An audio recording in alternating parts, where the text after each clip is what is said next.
Hello, Brave Nation, and welcome to episode 31 of BraveHawk Talk, presented by Pepsi. Pepsi, that's what I like.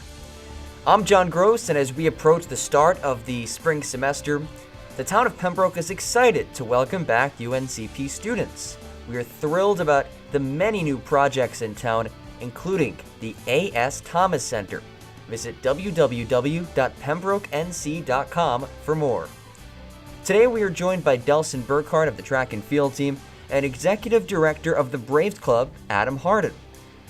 Delson, a sophomore, is an up-and-comer on the cross-country and track and field teams, and the Fayetteville native plans to use his UNCP education to help others after college. Here's our Scotland Hell Student Athlete of the Week, Delson Burkhart. Delson, first of all, thank you so much for joining me today. I'm looking forward to speaking with you. Oh, yes, thank you. Thank you for having me as well. So we have made our way into the new year, but just to recap the last few months, I know it's been a kind of a crazy semester for all students at UNCP, but in particular student athletes. What was this fall semester like for you? It was just a real big game changer. It was more of like being conscious of what you're doing more and a lot of independent stuff going on because of COVID and everything, just trying to socially distance, but still be able to fully pursue athletics the way you want to. How were you able to stay in shape and ready to compete when maybe you couldn't work with your teammates as much as you'd like? A lot of it is just communication. We'll call, check up on each other, and just make sure everyone's doing good. And a lot of it is just like self-motivation in a way. Just realizing if we stay consistent, in due time we will come back together. So you just want to be ready for that. And just staying hungry, really. Now, your team did have the opportunity to compete this fall, cross-country, able to compete, and you were able to run. So what was it like for you to finally be able to get out there and compete? Exciting. It was just basically been waiting all year to do that, and I just wanted to make sure we still get that season and nothing hinder it. So it was a lot of fun and everything. It was good to be back out there. How'd you feel about your personal performance out there this fall? My personal fun. I learned a lot, so I have a lot of positives, but of course there's some negatives. But overall, I see the improvements from still continuing to train. So all good on this side. I know you're still early on in your career at UNCP, and I know a lot of times student athletes face challenges when they first get to campus, and they certainly grow from there. Where do you feel like you've grown the most, whether it's running or as a student since you stepped on campus? I would say I'm more so like knowledgeable, and I guess I could say I'm getting more mature and everything. I would say that because it's I'm just understanding the sport more as I'm growing, along with academics, and I'm just learning how to balance that part of my life together and still enjoy myself and everything. So I get to learn from a lot of people, upperclassmen as well. So that's a big benefactor, as well as very beneficial, and along with coaches and everything. Yeah, that brings up an interesting point because you are teammates with one of the best runners, if not the best runner in the nation, in Joshua Chepkisir. What have you learned from him? He's a hard-working athlete and a person as well, because even outside of athletics, he's working hard inside the classroom, outside the classroom as well. And I've learned one of the key points I can take is staying motivated and just enjoying everything, enjoying the whole process, because, you're going to have good days and bad days. But I never seen him have like a bad day, really, like he's upset or sad. He always comes out there and he enjoys what he does. And then he just goes home and rinse and repeat. That's awesome, and I'm with you. I mean, I'm not around him as much as you are, but I don't think I've ever seen Joshua without a smile on his face, and that's amazing. You were able to end this season winning an award, PBC All Sportsmanship Award. What did it mean to you to win that? surprise to me. I wasn't expecting no award. So that's sad. But what it meant was it was good to know that, being a good teammate to not only with the people you run with, but also your competitors, is noticed, and that it goes a long way. It goes a long way. So you wrapped up the fall season. Now you make your way into indoor track and field. You have and your teammates have the unique situation of competing fall, winter, and spring, which is different. Other teams may practice in all 3 seasons, but you're actually going out there and competing. So for those who may not understand the differences, what are some of the main differences between running cross country in the fall and then indoor track and field and outdoor track and field in the spring? The major differences is that the mileage, basically like the type of training we're doing, and the effort, because really one of our main goals is staying durable the whole year. We don't want no injuries to occur with running consistently 7 days a week, almost all year, and then just being able to still go out there and compete and run to our fullest potential. That's one of the major challenges right there, because we have to bring down mileage and everything throughout the year, or bring it back up, fluctuate, and get used to running on the track as we're used to running off a track onto like a trail with like routes and stuff like that. What are your personal goals for this winter? Personal goals, the PR, beat my personal best from last year. It's kind of weird though, because I haven't got to really run a full season yet through like fall, spring, and winter and all that. So it's kind of weird, but I plan on just beating PRs, qualifying for conference, win conference, and also hopefully while doing all that, I get close to reaching that school record. Now, I'm always curious about this because, and you mentioned this before, when you're running cross country, you're running on you're kind of running on terrain, running on routes and all those things. And then when you're running track, you're on a track. Do you find one easier than the other? Yes, yeah. One's easier than the other. Track is most definitely probably easier. It's just flat all the way around. Because cross country, we're going up hills, fields, and all that. I've heard some runners tell me in the past that that they kind of prefer running cross country because, I don't know, for whatever reason, maybe the impact of the track sometimes, I don't know, but I've heard different opinions. Absolutely. So it's interesting to hear thoughts on that. One thing that I've just heard about you personally, from some great sources, is that you're a big fan of pancakes and waffles before your races. Is that your typical routine? Absolutely. Pancakes. Yeah, I love pancakes. What's and waffles as well. What's the origin of that? What happened? I don't know. I've been trying to work on my diet, I guess, and pancakes, waffles gives a good amount of carbs, and if you get the right mix with it, maybe you can throw a couple of fruits in there, or some mix the pancake mix with some protein powder. You still get some nutrition there a little bit, but then at the same time, you can still throw some warm syrup on it and enjoy yourself. Nice, tasty. So is this something that you'll only eat on race days, or you're a pancake and waffle guy through and through? Through. Yes. Can you take us through a typical race day? What's your preparation like when in a couple hours you have to go out there and run? Typically it's night before, get a good full meal, and then wake up in the morning. We'll go for a 15-minute shakeout, whether that would be outside if we're out of state, outside the hotel, or whenever we get to the track, we'll do our 15-minute warm-up, and then we'll stretch out, eat a couple of snacks here and there, whatever we prefer. I try to get some honey or nibble on a couple of pancakes and waffles right before too as well. Not too much. That's awesome. And then, that's pretty much it right there.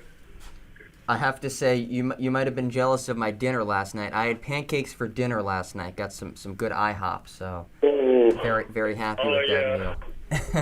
Yeah, I go for like a 6-pack at IHOP. Oh yeah, got to go big with that. Great, definitely a great meal. I want to talk a little bit about your journey to UNCP. I know that you're from Fayetteville, so you're from the region. How'd you end up at UNCP?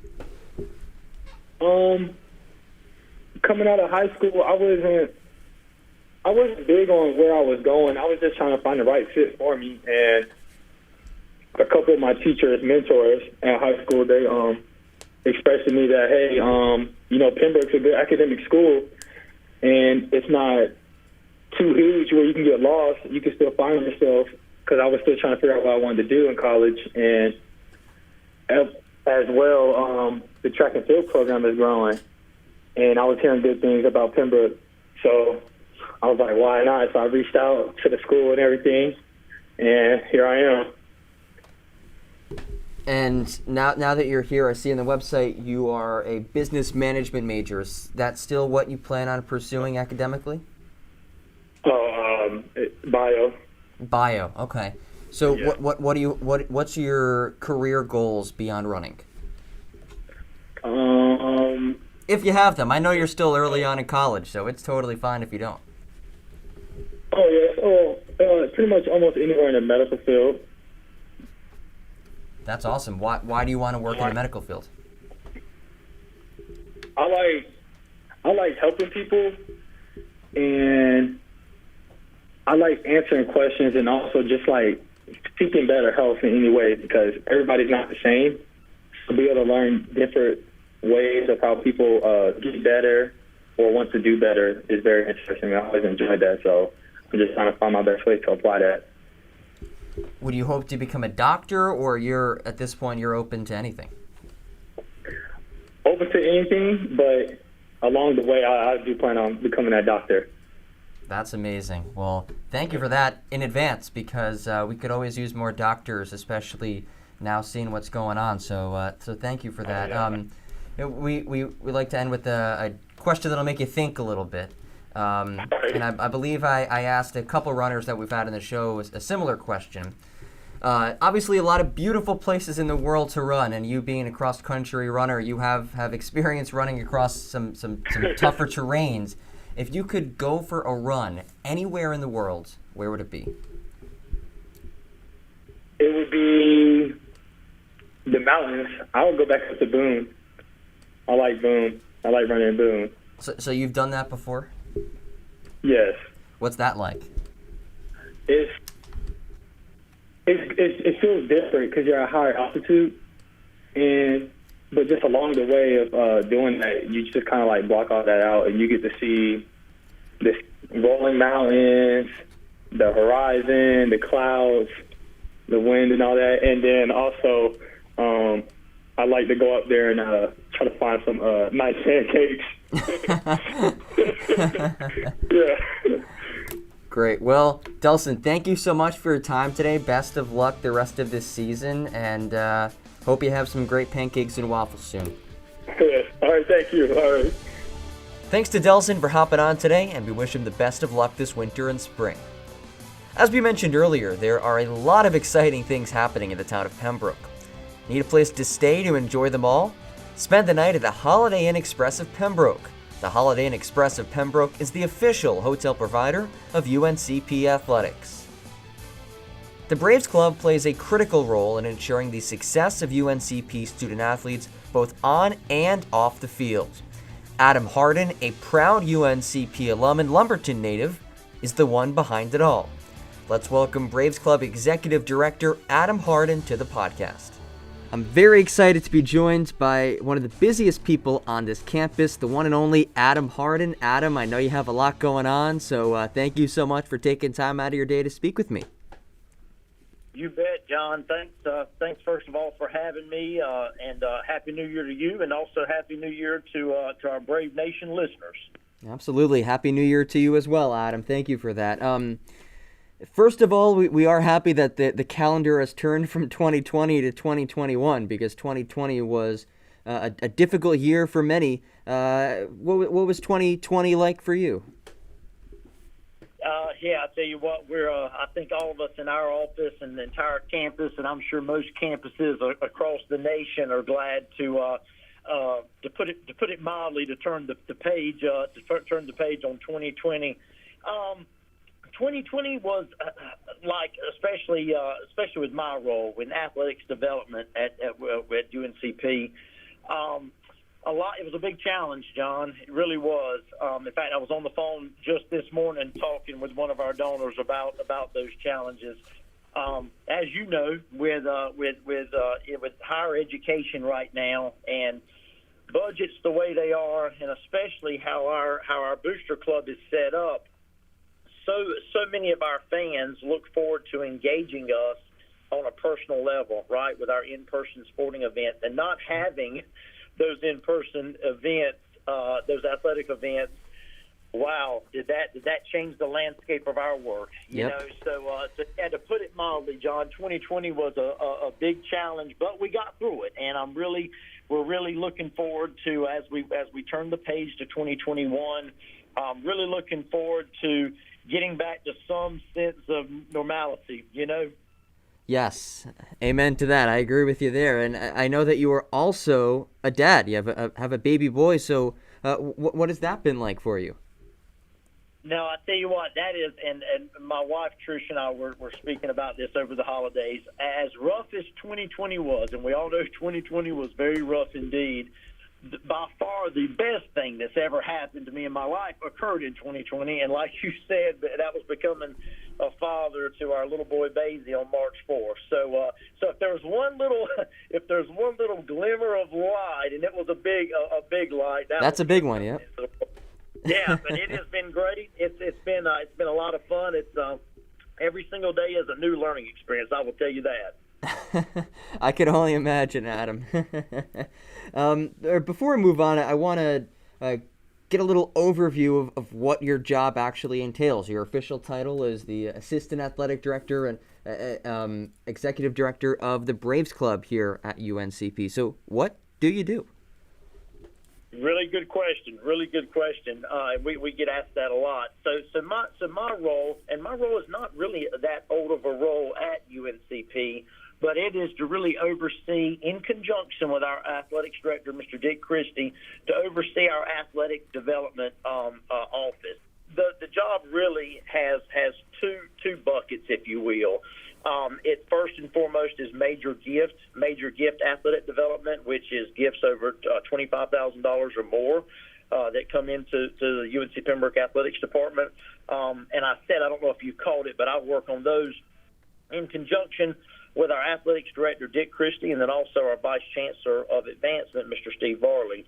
And then the other bucket, which is very important and one that a lot of people see our branding and are very familiar with, is the Braves Club, and that is our booster club, and that is really a very vital external dollar bucket for UNCP athletics. I'm very fortunate that I get to focus on, at least these last few months, I've been able to try to focus more on their major gift work, because we made an outstanding hire in Mrs. Andrea Kuthel, who is our Braves Club coordinator. And you had her on as a guest, I know, in one of the earlier podcasts. But she manages those day-to-day functions of the booster club, which has really taken a lot of stress away from me, John. Yeah, and like you said, we did have Andrea on a couple episodes ago, and she was great. And you and her do such a great job. I know this year has been so tough. I mean, you look at even Cash Bash was postponed, and then postponed, and then postponed again, and then we were able to pull it off virtually, and it was a very successful Cash Bash. And then you talked before about the lack of sporting events, also creating some issues in terms of fundraising and the Braves Club. So what are some of the strategies that you and Andrea have implemented to try to alleviate some of these potential issues?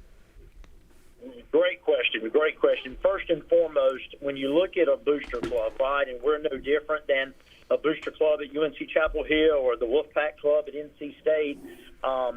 But first and foremost, you have various levels, right, in a booster club. You've got various membership levels, and each of those levels have associated member benefits. Well, Andrea and I saw, really at the start of this pandemic, that we were kind of, quote unquote, taking it on the chin with our levels, and by that I mean that no membership level with any booster club is set up for a pandemic, because of the fact that things like hospitality around game day experiences, premium parking around game day experiences, field passes, things of that nature that we have at our disposal, and that quite frankly are attached and associated with our member benefits, you're not able to have during a pandemic. So, John, we really had to get back to, well, why do we have a booster club in the first place, right? The booster club was established by 100 outstanding community members, Robeson County members, all of I think 3 were Robeson County born and bred folks that back in 1977 established this great club. It was established to assist our student athletes with scholarship funding. Just that simple. It wasn't about, at that time, it wasn't about getting a hot dog and a beer at a game, right? We always joke. It was not about hospitality. It was about a gentleman by the name of Mr. Buddy Bell and many others that literally went door to door and asked for support, asked for external support to kind of give a little bit of a competitive edge, if you will, some extra support to these student athletes on the field, on the mat, on the court, and also in the classroom. So Andrea and I really had to kind of take a step back and say, well, we're not selling hospitality, John, right? We're not selling hospitality packages. We're really talking about the impact of the financial support to our student athletes. And although a pandemic, we might not have fans in the stands, but we sure still have our student athletes working their tails off on the practice field. They are they're competing, and they're also in the classroom still. So it's not like, well, hey, we have a year where student athletes took a break, right? And we don't need any financial support for them because they took a break and they're back home. No, our kids were still here throughout the whole process, and the need to support our student athletes is greater than ever. So really appreciate that question, because that's been one thing that has been unique to this year. We haven't had the dangling items, so to speak, the real shiny items to throw at people. It's been more just getting back to, hey, why are we here? Why was the Braves Club founded in the first place? And it was to help our student athletes. Now, you just kind of explained why the Braves Club is in place, who it supports, why people should be a part of the Braves Club. Let's forget about this pandemic for a second and think, all right, normal time, a normal year, a normal athletic year. What are the benefits of joining the Braves Club? Why should somebody join the Braves Club, and what would they get out of it? Excellent question. First and foremost, we always say you're being able to directly change lives through education, directly with scholarship support, and so our Braves Club operates as a 501c3, John, under our UNCP Foundation banner. So we have that privilege, right? And I call it a privilege because if you support every dollar you give to the Braves Club General Scholarship Fund, it's tax deductible. It's tax deductible gift. And based on what level you join the Braves Club, you get member benefits. So like you said, let's just pretend right now that COVID-19 never entered our lives, and we're playing ball now, and we've got fans in the stands. We have levels that give you hospitality, a very premium, nice hospitality experience before our football games. Right now, obviously, our if we were in a normal basketball season, during halftime of our basketball competitions, our members get to enjoy hospitality. We also have games on inside of our hospitality room for our members to enjoy. And there's also, we're always going to give you some swag, swag, John. So at certain levels, you get swag, which is always cool for people. We obviously want the Braves Club branded through and throughout our community, and things like decals, polos of that nature. But I do not want to ever minimize the impact that it means for our student athletes. We always joke and say that it's such an honor and a privilege that when back in the day when Pembroke State University, if you will, became UNC Pembroke, and then obviously joined the UNC system.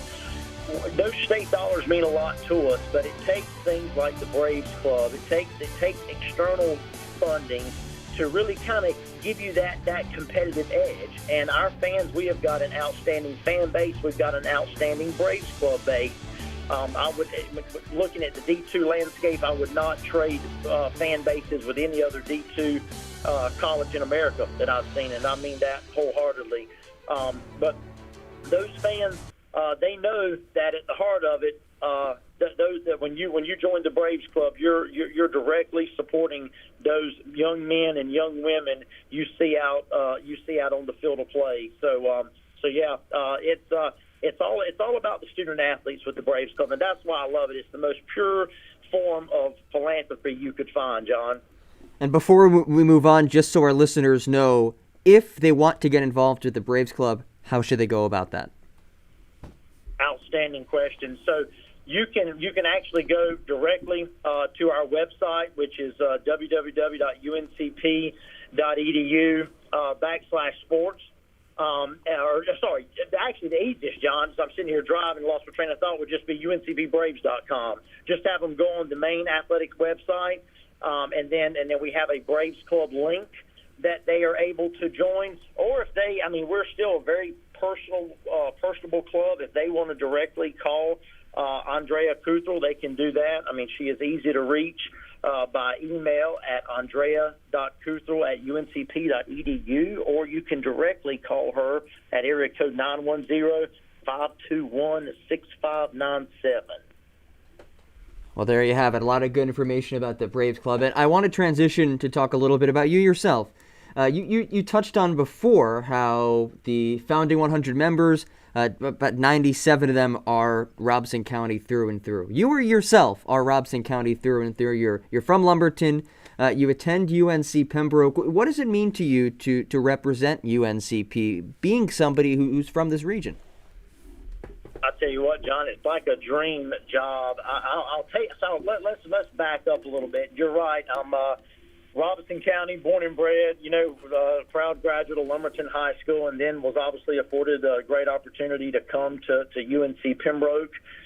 Best decision I ever made by far. I always said if I was able to come back once I graduated, and I had a brief stint shortly after graduation with the Robeson County Sheriff's Department. At the time, Sheriff Lynn Maynor gave me a great opportunity. Just like a lot of folks, John, you're right out of college, you need some money in your pocket, and it was a great opportunity for me, and I'm ever grateful to him and the entire department for the opportunity they gave me. But I always knew in my heart that I bleed black and gold, always will, and I knew if I was afforded an opportunity to come back to UNC Pembroke in some form, I would. And lo and behold, I got a call one day from Jackie Clark, who has since retired. At the time, she was Vice Chancellor of Enrollment Management. She remembered me from my undergrad time at UNCP and said, "Hey, would you ever be interested in applying for a job in admissions?" And I said, "You bet I would. What do I have to do?" And she kind of said, "Hey, well, we don't have a position just yet, but your name has kind of come up, and we might have a position soon." So make a long story short, position came available to be an out-of-state recruiter for UNC Pembroke, and was fortunate enough to get the position. And through admissions, John, I actually the athletics relationship started. Athletics needed a athletics liaison for all incoming recruits for all sports we had, and I had a pretty decent relationship with some of the coaches. I would interact with the coaches. I was kind of always in the Jones Center, and I was kind of a regular face at our sporting events. So I was approached to say, hey, do you also want to take on this additional responsibility in admissions of being our athletic liaison and kind of being the 1-2 person for the coaches to contact on behalf of their recruits. So did that for about 4 or 5 years, had an absolute blast with it, got to really know each incoming student athlete and their families, got a lot closer with the coaches. And in 2015, when Mr. Dick Christie, like I said, was the athletic director, and Brian Russo, who had my position prior to me taking over, had left for an opportunity down at his alma mater, Flagler. Dick Christie and Wendy Lowry, who was vice chancellor of advancement at the time, reached out to me and said, "Hey, would you be interested in putting your name in the hat for this?" And to kind of join the athletic development group. And John, again, make a long story short, was afforded the opportunity and have really, really enjoyed it. I'm still able to directly impact athletics. I'm still able to directly impact my alma mater every single day. And it's sometimes like living a dream because I just literally love my university. I love that she is a beacon of light to this region that sometimes so desperately needs a beacon of light and provides hope to so many people and provides an Thanks so much for tuning in. A reminder to follow us on all of our social media platforms at UNCP_sports on Facebook, Twitter, Instagram, and TikTok, and subscribe to our That's an YouTube amazing page answer. as well. Your passion We'll be back next clearly week. Have a great radiates rest of from your your week, response and there, remember in regards to mask up. UNCP. And you talked about how you kind of get your feet wet working in athletics, or at least with athletics, still as a part of the Office of Admissions. But when you finally made that transition, was it a tough move over? Because I know that at least the role that you took in athletics compared to what you had previously was a bit different. It definitely was, yeah. So when you go from it's both are very impactful, but when you go from being able to, you're essentially reviewing transcripts and speaking with coaches and trying to look at what credit hours, right, are going to transfer from that JUCO program, or look at what make sure the MCRs are being met for a young lady or young gentleman coming out of high school. It is completely different than getting an endowment set up in baseball or basketball or asking somebody for direct Braves Club support. But I think that's why I loved it, because it's still an avenue for me and a way to still be impacting those student athletes that I really got to know so personally, them and their families, during the admissions process. Well, now I joke with my wife all the time and say, well, when I was in admissions, I was able to bring the students in. Now, hopefully, I'm able to keep them in, right, through financial support that our great Braves Club members give us, and through some capital gifts as well. So yeah, it's still being able to impact these young men and women in a great way, I hope. Adam, one last question for you, and I think you come at this one from a very unique perspective, because a lot of people who work in athletics have worked in athletics post-graduation, forever. You did not work in athletics for, the immediate future right after you graduated from college. So what would your advice be to somebody who wants to work in college athletics? Excellent question. I tell you what, John, I know you've seen it in your stint so far in athletics, and you're so great at this as well. But athletics is so relationship centered, John. My advice would be find a way to intern any way possible. I know a lot of times, we graduate or we're in school and hey, we all have bills, and it certainly takes money to live. I don't want to make light of that, but I think sometimes it's good to just jump on an opportunity. Any kind of experience is experience, and it might not always be paid experience. So jump on. Anybody listening that wants to get in athletics, look for any way to make an impact. One example I want to use real quick, John, and I'm sitting here with a big smile on my face, is a young man by the name of Jave Giddens. Jave Giddens was in the Braves Club coordinator role prior to Andrea Kuthrell taking over. And Jave was literally one of these kids that was running around campus, had a passion for athletics, had a brief stint on the football team, but as he says, he wasn't tall or fast enough to keep a spot. But what did he do? He looked for any ways, many times that were unpaid, to make an impact and to help and get his name out there. And I tell you what, he caught the attention of our athletics director, Dick Christie, and Dick Christie kind of gave his name to me, brought him in one day for an interview, asked a lot of people around campus about him, and everybody said this young man is just infectious, right? He's done this and this and this, and we never were able to pay him a dime.